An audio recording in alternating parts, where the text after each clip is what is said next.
8 years ago, my world collapsed like a fragile glass tower.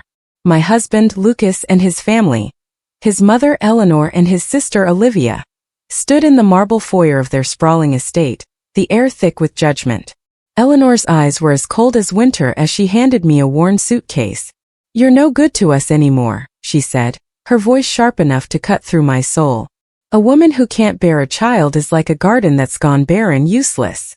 Lucas stood behind her, his face a mask of indifference, refusing to meet my gaze.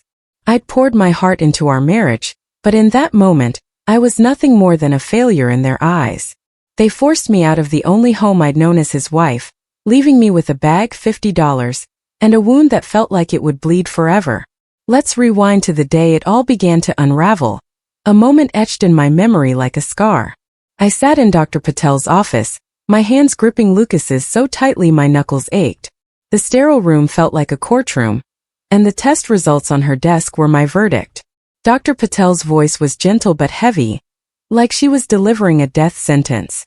"Mia, the tests show significant fertility challenges. Conceiving naturally will be extremely difficult, though not entirely impossible." My heart sank like a stone in a river. Lucas's jaw tightened, his eyes fixed on a crack in the wall behind her head. I wanted to scream, to beg him to look at me, to say something, anything, but I stayed silent, my hope fraying like a worn-out thread. Before we dive deeper, I want to thank you for joining me on this journey of resilience and redemption. If you believe every woman deserves a chance to rise from the ashes of her past, please hit that subscribe button. It's free and helps me share stories of hope with those who need it most. Now let's uncover how I survived betrayal, rebuilt my life, and returned to face my past with a strength they never saw coming. The drive back to the Thornton estate was suffocating, the hum of Lucas's sleek Mercedes the only sound breaking the silence. Through the kitchen window I saw Eleanor and Olivia, their heads bent together, whispering like conspirators plotting a heist. As we walked in, Eleanor's voice sliced through the air like a blade. "Well? What did the doctor say?" Lucas loosened his tie, pouring himself a bourbon before answering, his voice flat. "It's bad news. Mia's got issues. Pregnancy's unlikely." His words hit like a punch, reducing me to a broken appliance in need of repair.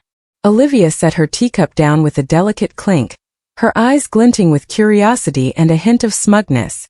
"What does that mean exactly?" I tried to speak, my voice trembling like a leaf in a storm. "We'll look into treatments, specialists, anything we can do." But Eleanor had already turned away, fussing with a vase of roses on the counter, dismissing me as if I were invisible. The rejection burned worse than any words could. That night, Lucas and I lay in bed, the silence between us like a gaping chasm. "We'll figure this out," I whispered, clinging to a shred of hope, my voice barely above a breath. "There are options, Lucas. We can try." He sighed, his voice distant like he was already halfway out the door. "Let's just wait and see, Mia." His words were a door slamming shut, and I lay awake, staring at the crystal chandelier above, its light mocking me as I wondered if love could survive a fracture this deep. For 2 agonizing years I lived in a cycle of despair, each month a fresh wound. Negative pregnancy tests piled up in the bathroom trash, hidden under tissues to avoid Eleanor's prying eyes. Her comments grew sharper, each one a dagger in my heart. "My friend Margaret's daughter-in-law just had twins," she'd say over breakfast, her gaze piercing me like a needle. "Being a grandmother is such a blessing, isn't it?" Olivia would nod, her smile smug as she sipped her tea. "I'll probably be pregnant within months of my wedding," she'd boast, her voice dripping with confidence. While I pushed cold oatmeal around my plate, my appetite vanished into the void of their judgment. Lucas stopped coming to doctor's appointments after the first year. "I've got a board meeting," he'd say, "or the office needs me." Excuses piled up like bricks, building a wall between us. I went alone, sitting in waiting rooms filled with glowing pregnant women, feeling like an imposter in a world of mothers-to-be. Dr. Patel was kind but brutally honest. Each treatment was more invasive, more expensive, and less likely to succeed. The needles, the hormones, the endless waiting. It was like running a marathon with no finish line. One night I suggested adoption, my voice trembling with hope as Lucas reviewed contracts at the dining table. He didn't look up, his pen scratching the paper. "My mother wants biological grandchildren." You know how she feels about bloodlines. Bloodlines. The word felt like a slap, as if we were breeding royalty instead of building a family. I swallowed my hurt, but it festered inside me, a quiet poison. The final blow came on a stormy March evening, the kind where the sky seemed to weep for me. I'd been nauseous for days, daring to hope it meant something. I bought a pregnancy test on my way home from a long day at the office, my hands shaking as I locked myself in the bathroom. The result was negative. Another dream crushed. Another piece of me shattered. I sank to the cold tile floor, sobbing until my chest burned. The kind of cries that come from a place you didn't know existed, raw and unstoppable. When I emerged, eyes swollen and heart hollow, I found Lucas in his study, papers spread across his mahogany desk like a battlefield. Divorce papers. My heart stopped, the air sucked out of the room. How long have you been planning this? I asked, my voice barely steady as I lifted the documents with numb fingers. The prenup was attached, every clause highlighted in yellow. A neon reminder that I'd leave with nothing. Lucas's face softened for a moment, but his words were firm, cutting through me like glass. Mia, this isn't working. I need a family, a real one. The word real was a knife to my core, twisting with every syllable. I'd signed that prenup at 22, blindingly in love, certain we'd never need it. I thought love was enough, I whispered, staring at my signature from a lifetime ago, the Inca ghost of my younger, hopeful self. Love doesn't secure a legacy, he said, his voice cold as the rain outside. Eleanor appeared in the doorway, her presence like a storm cloud rolling in. Mia, it's time to pack. Olivia can drive you wherever you need to go. I looked at Lucas, waiting for him to defend me, to tell his mother she was overstepping, that I was still his wife. Instead, he slid the papers into a folder and said, "My lawyer will be in touch." Under Eleanor's watchful eye, I packed a single suitcase, my hands trembling as I folded my clothes. 3 years of marriage reduced to a few dresses, a pair of heels, and the wedding ring I couldn't bear to leave behind. "You're young," Eleanor said as I wrapped my wedding dress in tissue paper, her tone dripping with false pity. "You'll find someone better suited to your limitations." Her words were a final jab meant to bury me. Olivia handed me my coat and purse, her smile tight and insincere. "The taxi's here," she said, her voice clipped. Eleanor pressed $50 into my hand, her fingers cold against mine. "For the fare," she said, as if dismissing a servant. "You'll understand one day, Mia. A woman who can't give her husband a child is only half a woman." I climbed into the taxi, my heart pounding with no destination in mind. As we drove away, I pressed my face to the window, watching the estate's iron gates fade into the night, the rain streaking down like tears. "Where to, miss?" the driver asked, his voice gentle but expectant. I had no answer, just a suitcase, $50, and a spark of defiance igniting in my chest, a tiny ember that whispered I wasn't done yet. The taxi dropped me at a rundown motel on the city's outskirts, a place that smelled of mildew and broken dreams. $80 for 3 nights in a room with a sagging bed and a flickering light. I sat on the lumpy mattress, staring at my suitcase, wondering how my life had shrunk to fit inside a single bag. But as I lay there, the ember in my chest grew into a flame. They'd thrown me out like garbage, dismissed me as worthless. They didn't know the fire they'd sparked, the strength they'd awakened.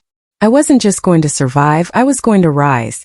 The next morning I walked into Sophia's dry cleaning, wearing my only business skirt, the hem slightly frayed but my posture straight. The owner, Mrs. Lopez, sized me up with tired eyes. "Ever worked retail?" she asked, her voice skeptical.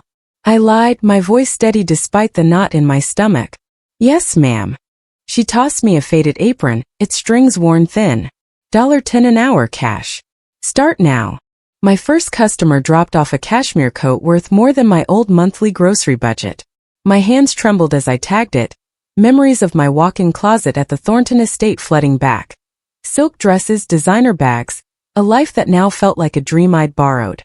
The customer didn't even glance at me, treating me like part of the machinery. During my break, I locked myself in the cramped employee bathroom and cried into a rough paper towel, the weight of my fall crashing down. But when the bell rang for the next customer, I wiped my eyes, forced a smile and stepped back out, determined to keep going.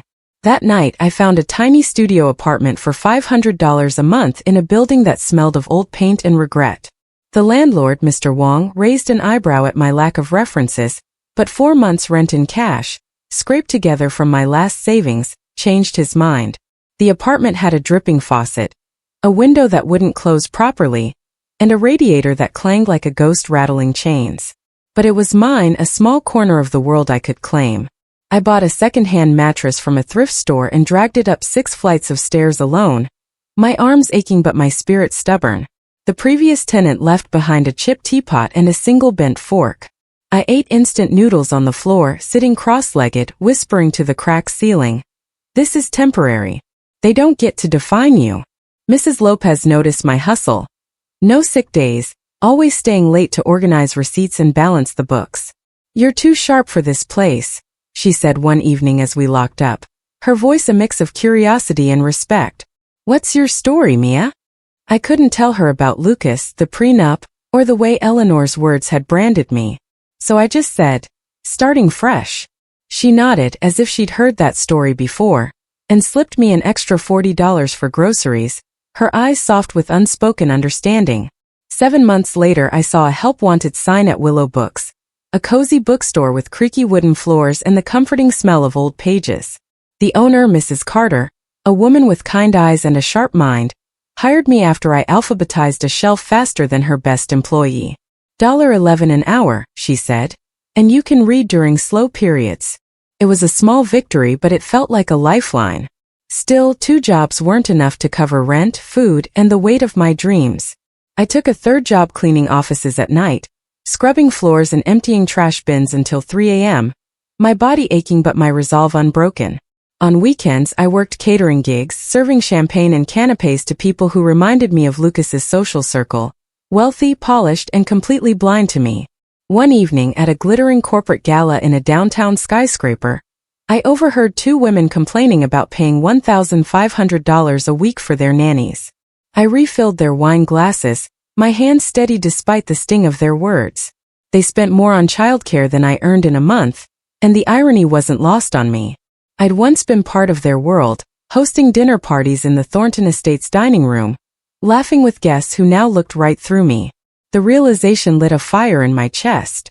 I wasn't invisible, I was just in the wrong arena biding my time. My life became a relentless grind, a marathon with no finish line. I'd fall asleep standing at the bookstore, waking with the imprint of a book's spine on my cheek. Mrs. Carter noticed, quietly leaving me protein bars and cups of tea in the break room. Small acts of kindness that felt like anchors in a storm. Then one stormy morning everything shifted. Rushing between jobs, I spilled coffee on my blouse and ducked into a corner deli to clean up, my hands shaking from exhaustion. There at a back table was a man with salt and pepper hair and warm, perceptive eyes, poring over spreadsheets. Mia Reynolds, he said, his voice laced with surprise, a smile breaking across his face. It took me a moment to place him, Vikram Desai, a neighbor from my childhood street. I'd once helped his mother after she fell on her porch steps when I was 16, staying with her until Vikram got home from college. You were so kind to her, he said, his smile genuine, his eyes crinkling with warmth. She still talks about you. We talked for nearly an hour, the deli's hum fading into the background. Vikram now owned a small logistics company, Desai Shipping, built from nothing after immigrating 20 years ago. When I mentioned I was looking for opportunities, my voice carefully neutral, he handed me his business card, the edges slightly worn but the print crisp. I need an operations assistant. Someone sharp, reliable who can handle chaos. The pay's solid and there's room to grow. Come by Monday. That weekend, I borrowed every logistics book I could from Mrs. Carter, reading until my eyes burned and my head ached. I stayed up past midnight, scribbling notes on supply chains and inventory systems, determined to prove I was more than my past. On Monday, I walked into Desai Shipping in my frayed business outfit, my heart pounding like a drum. Vikram gave me a desk by a window with a view of the city skyline, and a stack of client files as tall as my arm. Learn these accounts, he said, his tone serious but encouraging. Find ways to make us better. For the first time in years, I felt a spark of purpose, a chance to rebuild. I threw myself into the work with a desperation that bordered on obsession, determined to prove I was more than Eleanor's cruel words. I streamlined processes, answered client calls with a confidence I didn't know I had, and built spreadsheets that shaved hours off daily tasks. The team, Sophia and Jamal, started skeptical, their glances sharp, but soon they were coming to me with questions, relying on my ideas for everything from billing to delivery schedules. 8 months in, Vikram called me into his office, his expression unreadable. "You've cut costs by 40%, he said, sliding an envelope across his desk. Inside was a new salary, enough to trade my floor mattress for a real bed, to eat meals that didn't come from a dollar store packet. I clutched the envelope, my hands shaking, and whispered a silent promise to myself. This is just the beginning. One lunch break, Sophia casually mentioned her side hustle in cryptocurrency, showing me her phone with a $700 profit. "It's like free money," she said, scrolling through charts. Something clicked in my mind, a door swinging open. I'd been so focused on surviving paycheck to paycheck that I hadn't thought about making my money work for me. That night, I enrolled in an online finance course, staying up late to learn about investments, compound interest, and market trends. "Your money should have babies," the instructor, Dr. Anika Sharma, said in a video lecture, her voice brimming with conviction. "And those babies should have babies." I started small, investing $150 from each paycheck into safe index funds, watching the numbers grow like tiny seeds taking root. I also stumbled across a business strategy course taught by a tech mogul who'd built 7 startups from scratch. His words became my mantra. Wealth isn't about earning more.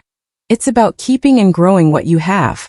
When Vikram mentioned losing a major client due to miscommunication, I didn't just fix the immediate problem. I spent weeks designing a client retention system, complete with automated follow-ups and a tracking dashboard. When our delivery software crashed, leaving orders in chaos, I researched 3 alternative platforms and presented a cost-benefit analysis that saved thousands. "Where did you learn all this?" Vikram asked, his eyebrows raised in surprise. "YouTube and sheer stubbornness," I said with a grin, earning a rare laugh from him. My big break came when I noticed patterns in our shipping data. Certain routes consistently ran over budget, while others were underutilized. I spent a month analyzing spreadsheets, building a predictive model that could save $80,000 a year. When I presented it to Vikram, he stared at my charts, his jaw dropping. "Mia, this is brilliant," he said, his voice tinged with awe. That afternoon, he handed me a $10,000 bonus, the check feeling like a ticket to a new life. Instead of splurging, I researched emerging tech startups and invested in SolarFlare, a company developing cutting-edge renewable energy software. The risk made my stomach churn. Losing $10,000 would set me back months, but my gut screamed it was the right move. 7 months later, SolarFlare landed a massive government contract, quintupling my investment overnight. I reinvested in 10 more startups. 4 failed, but 5 soared, pushing my portfolio to $60,000 by my 3rd year at Desai Shipping. Sophia noticed the change in me. "You're different," she said one morning, her eyes narrowing as she studied me. "Like you're carrying yourself taller. Like you own the room." She was right. I wasn't just surviving anymore. I was building an empire brick by brick. Vikram promoted me to operations director, with a salary that let me move to a bright 1-bedroom apartment with hardwood floors and a view of the park. But I kept my spending modest, funneling every extra dollar into my investments, determined to grow my wealth beyond my wildest dreams. Then came the first twist, a shadow that crept into my new life. One evening, as I sorted through my mail, I found an unmarked envelope slipped under my apartment door. Inside was a single-typed note. "You're climbing too fast, Mia. Watch your back." My heart raced, my hands trembling as I read it again. Who knew about my success? Was it someone from Desai Shipping jealous of my rise? A rival company? Or worse, someone from my past like Lucas or Eleanor watching from the shadows? I locked the note in a drawer, but it haunted me. A reminder that success came with enemies I couldn't see. Around this time, I joined angel investing networks, groups of wealthy individuals funding early-stage companies. The entry fee was $90,000, a sum that felt like a mountain I could barely climb. But I'd spent 3 years studying markets, learning to read financial statements and spot promising trends. When a biotech firm developing breakthrough fertility treatments crossed my desk, I saw my moment. The irony wasn't lost on me. Investing in the very science that might have saved my marriage. I sold half my portfolio, my hands shaking as I clicked confirm on the investment. 2 years later, my $90,000 became $400,000. A windfall that felt like a quiet victory over my past. But the mysterious notes didn't stop. A second one arrived, this time in my office mailbox at Desai Shipping. You can't escape what you've done. Stop now, or you'll regret it. The words sent a chill down my spine. What had I done? Was this about my work, my investments, or something deeper, something tied to the Thornton family? I hired a private investigator, a gruff man named Jack Riley, who warned me to stay vigilant. Whoever's sending these knows you well, he said, his voice low. They're close, Mia. Too close. I started checking my locks twice, glancing over my shoulder, the weight of an unseen threat pressing down on me. On a quiet Thursday morning, my portfolio crossed $3 million. I was sipping coffee at my desk, the city skyline sparkling outside, when the notification pinged on my phone. My heart pounded, but I didn't celebrate. I whispered to the empty office, "You should have never let me go," and kept working. That afternoon, I invested $800,000 in a private aviation company, gaining access to a jet share program. The memory of Eleanor's $50 for a taxi flashed through my mind, and I smiled bitterly. Now I was buying pieces of the sky, soaring above the life they tried to bury me in. But wealth couldn't fill the void in my heart. 4 years into my success, I realized I'd become a master at building wealth, but a stranger to connection. My nights were spent alone, poring over stock charts, the silence of my apartment deafening. So I took a leap, applying for a weekend job at Starlight Cafe. A quirky spot with mismatched chairs, colorful tablecloths, and walls covered in local art. The owner, Mrs. Rivera, a woman with a warm smile and sharp intuition, hired me after I admitted I needed to feel human again. "You've forgotten how to live, haven't you?" she said, tossing me a faded apron. "This place will teach you." My first shift was a disaster. Spilled coffee, wrong orders, and an espresso machine that seemed to hate me. But failing at something so ordinary felt liberating, like shedding a heavy skin. That's when I met Ethan. He sat at a corner table every Saturday morning, reading poetry or novels with a black coffee and a blueberry muffin. In his late 30s, with warm hazel eyes and hands that moved gently when he turned pages, he noticed details others missed. My scuffed sneakers, the way my smile tightened during the morning rush. When I messed up his order, which happened more often than I'd like to admit, he'd just laugh, his voice soft. "No rush, Mia. I've got all day." One quiet morning as I refilled his coffee, he asked my name. "Mia," I said, my hand steadier than usual. "I'm Ethan," he replied, his smile disarming. "Thanks for making my mornings brighter, even when you're clearly running on fumes." His kindness cracked the armor I'd built around my heart. Over weeks, our conversations grew longer, deeper. He was a therapist at a community center, helping teens navigate trauma and family crises. He had a way of listening that made you feel heard, not judged, like your words were the only ones that mattered. One evening, as we sat on a park bench after my shift, the autumn leaves golden around us, he said, "You seem heavy sometimes, Mia, like you're carrying a mountain no one can see." I hesitated, the weight of the mysterious notes pressing on me, but his gentle eyes pulled the truth out. I told him everything: Lucas, the fertility struggles, Eleanor's cruelty, the prenup that left me with nothing, the nights on a floor mattress eating instant noodles. I even confessed about the threatening notes, my voice shaking as I described the fear they'd sparked. Ethan listened without interrupting, his face steady. No pity, just understanding. "You're not broken, Mia," he said, his voice firm but kind. "You're extraordinary. You took their rejection and built a life from nothing. That's not failure, that's power." His words shattered a wall inside me, letting light into places I'd kept dark for years. Our relationship grew slowly, carefully, built on quiet moments. Cooking pasta in his cozy apartment, laughing over my grandmother's cherry pie recipe, dancing to old jazz records in his living room. But the notes kept coming, each one more menacing. A third arrived, taped to my car windshield. "You'll pay for stealing what's ours." Stealing? What had I taken? I showed it to Ethan, who insisted we double our security. Jack, the investigator, traced the paper to a local print shop but hit a dead end. This is personal, he warned. Someone's got a grudge and they're not stopping. 10 months after we met, Ethan proposed by our favorite park fountain, the water sparkling under the moonlight. His words were simple but profound, cutting through the noise of my fears. I love who I am with you, Mia. We're stronger together. The ring was modest but perfect, a single sapphire that caught the light like his eyes. Yes, I said, my heart soaring despite the shadow of the notes. I wanted to believe in this happiness, but a part of me braced for the next blow. We married in a small courthouse ceremony, Mrs. Rivera as our witness, tears streaming down her face as she signed the papers. No prenup? The clerk asked, reviewing our documents.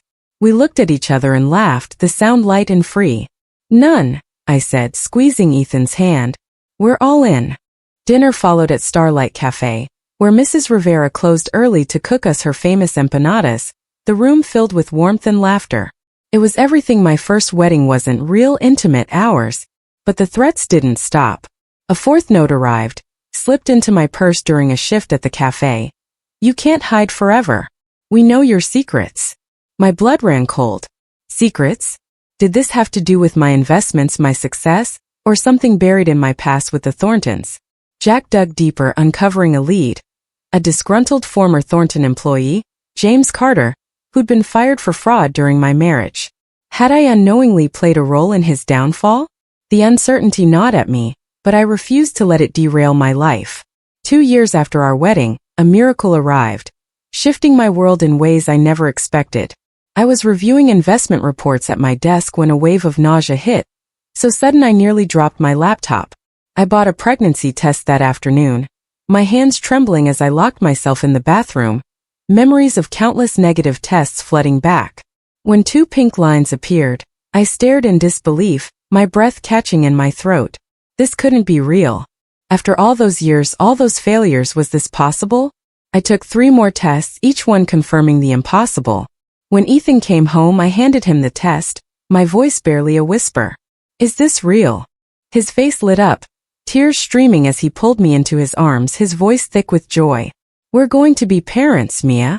We sat on the couch, crying and laughing, the weight of my past lifting like fog in the morning sun. Our son, Liam Ethan Reynolds, was born 9 months later, perfect and healthy, with eyes that sparkled like his father's. As Ethan wept beside my hospital bed, I thought of Eleanor's words, a barren garden, a useless woman. Now I was a mother, but more importantly I was whole. Somewhere I imagined Eleanor choking on her morning tea, but I was too overwhelmed with joy to care. The notes stopped after Liam's birth, but the unease lingered. I hired a security team to watch our home, my protective instincts on high alert. Then at Liam's 3rd birthday, a shocking email arrived, pulling me back into the past I thought I'd left behind. Olivia, now Olivia Harper, had sent an invitation to a women's leadership gala at the Thornton estate, hosted by her new charity foundation. My consulting firm, Reynolds Solutions, had caught her attention after a feature in a national business magazine, Women Redefining Success. She had no idea it was me. The gala was at the same mansion where I'd been discarded, the same driveway where Eleanor had handed me $50 for a taxi. Ethan read the email over my shoulder, his hand resting on mine. You don't have to go, he said, his voice gentle but firm. I know, I replied, my heart racing, but I need to. For days I wrestled with the decision, the old notes echoing in my mind. Was this a trap? Was someone from my past pulling strings? And then a new twist, a 5th note arrived, delivered to my office in a plain envelope. Don't go to the gala. You'll regret it. My stomach dropped. I showed it to Ethan and Jack, who urged me to stay home. But something in me, defiance, curiosity, or maybe both, pushed me to face my past. I RSVP'd. Delighted to attend with my family. The week before the gala, I planned meticulously, my nerves on edge. I chose a deep emerald gown that made me feel like a queen, paired with diamond earrings that caught the light like stars. I arranged for our jet share, ensuring every detail was perfect. Liam wore a tiny navy suit matching Ethan's, his curls bouncing as he giggled. As our jet descended toward the city airport, I looked down at the twinkling lights below, a strange calm washing over me. This wasn't about revenge, it was about showing who I'd become, threat or no threat. But the note's warning lingered, a shadow I couldn't shake. At the Thornton estate, cameras flashed as we stepped from the limousine, the mansion glowing like a beacon of my past. Photographers swarmed, sensing I was someone important, their lenses clicking as I held Ethan's hand. Liam babbled happily, pointing at the stars above. Inside, the foyer was just as I remembered, marble floors, glittering chandeliers, the air thick with wealth and pretense. Lucas spotted me first, his wine glass nearly slipping from his hand as his face paled, like he'd seen a ghost. "Mia," he stammered, crossing the room, his steps unsteady. "What are you doing here?" "Olivia invited me," I said smoothly, my voice steady despite the pounding in my chest. "This is my husband, Ethan, and our son, Liam." Ethan shook Lucas's hand, his grip firm and confident. Lucas's eyes lingered on Liam, a mix of shock, regret, and something darker, envy perhaps. Eleanor appeared, her face tightening as she saw me, her once impeccable composure fraying at the edges. Olivia followed, her champagne flute trembling as recognition hit, her face cycling through confusion, shock, and horror. "Mia," Eleanor whispered, her eyes locking onto Liam, who giggled and pointed at the chandelier, oblivious to the tension. "How old is he?"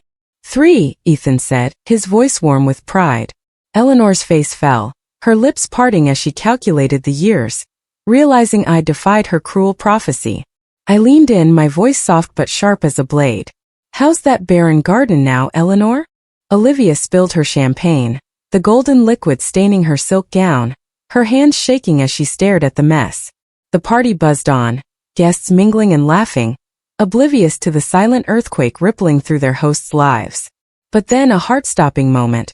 A waiter slipped me another note, identical to the others. "Leave now or you'll lose everything." My blood ran cold. I scanned the room, my eyes darting from face to face, but no one stood out. Was it Lucas? Eleanor? Olivia? Or someone else, lurking in the shadows? Before I could react, a new figure emerged from the crowd, a woman in her 50s, her face vaguely familiar. She introduced herself as Clara Thornton, Lucas's aunt, and her smile was too sharp, too knowing. "You've done well for yourself, Mia," she said, her voice dripping with something I couldn't place, admiration or threat. My mind raced. Was she the one sending the notes? Did she know something about my past I'd buried? The encounter left me rattled, but I held my composure, determined not to let fear win. We stayed at the gala for 2 hours, long enough to make our point, short enough to avoid the drama brewing beneath the surface. As we left, Liam asleep in Ethan's arms, I felt a mix of closure and unease. The note burned in my pocket, a reminder that my triumph was not without cost. On the jet home, Ethan held my hand, his voice steady. "You were incredible tonight," he said. "But we need to figure out who's behind these notes." I nodded, the weight of the mystery pressing down on me. Back home, I handed the latest note to Jack, who traced it to a private courier service used by high-profile clients. "This is bigger than we thought," he said, his face grim. "Someone with money and connections is targeting you." Days later, he uncovered a bombshell. Clara Thornton, Lucas's aunt, had been embezzling from the family estate during my marriage, and my efficiency work at Desai Shipping had inadvertently exposed her scheme by streamlining a client account she'd been siphoning from. She'd been watching me ever since, her notes a twisted attempt to scare me into retreating. Jack ensured her arrest, but the revelation shook me. My success had made enemies I never knew I had. 8 months later, inspired by a news article about women's financial struggles after divorce, I pitched an idea to Ethan. "What if we started a foundation to help women rebuild their lives?" I asked, my voice brimming with purpose. He grinned, his eyes lighting up. "Tell me more." We launched the Phoenix Rising Foundation, offering financial education, career training, and emotional support to women starting over. Our first client, Elena, a 42-year-old teacher, came to us with $70 and 3 young children, her eyes red from crying. "I don't know where to begin," she said, her voice breaking. I remembered my $50, my suitcase, the nights of hunger and fear. "You start right here," I told her, my hand on hers, "and we'll walk every step with you." Elena thrived, landing a teaching job at a local school and saving for her kids' college funds.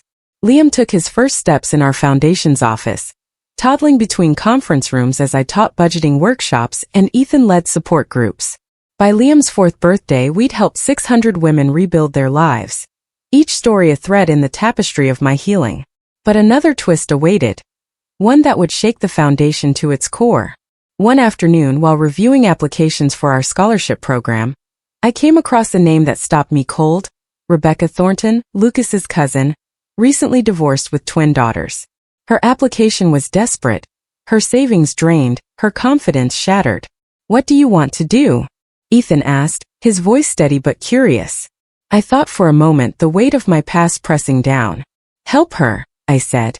"Her girls need a strong mother, and that's bigger than any old grudges." Rebecca never knew my connection to her family, and I never told her. She graduated our program, launching a small bakery that became a local favorite, her daughter's laughter filling the shop. But the past wasn't done with me. A year later, as I prepared for a major foundation fundraiser, I received a final note, this one hand-delivered to our office. "You think you've won, but the Thorntons never forget." My heart raced, but this time I wasn't afraid. I handed it to Jack, who uncovered a shocking truth.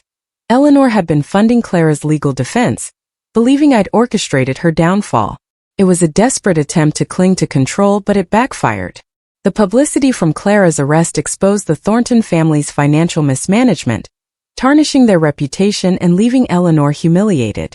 At Liam's 6th birthday, our backyard was alive with laughter. Neighborhood kids, foundation families, Ethan flipping burgers on the grill, his smile brighter than the summer sun. This was success, not the millions in my portfolio, not the business accolades, but the love, the community, the sense of belonging we'd created. That night, as we sat on our porch swing, Liam asleep upstairs, Ethan took my hand. "Any regrets?" he asked, his voice soft. I thought of the pain, the hunger, the mysterious notes, the nights on a floor mattress, the betrayal of a family I'd once loved. "None," I said, my voice steady. "Every scar led me here, to you, to Liam, to this life. I had to break to become sovereign." He squeezed my hand, his eyes shining. "You turned your pain into purpose, Mia. That's your true legacy." Eleanor had called me a barren garden, a useless woman. She was wrong. I was a forest, vast and unstoppable, rooted in love, resilience, and the courage to rise again. My life wasn't what I'd planned, it was infinitely better. A testament to the power of starting over. If this story of triumph gripped you, smash that like button. My favorite moment was stepping off that jet, Liam in Ethan's arms, facing the family that discarded me while knowing I'd outsmarted a hidden enemy. What was yours? Drop it in the comments below, and don't miss more stories of rising from ashes. Subscribe and hit that notification bell to stay inspired.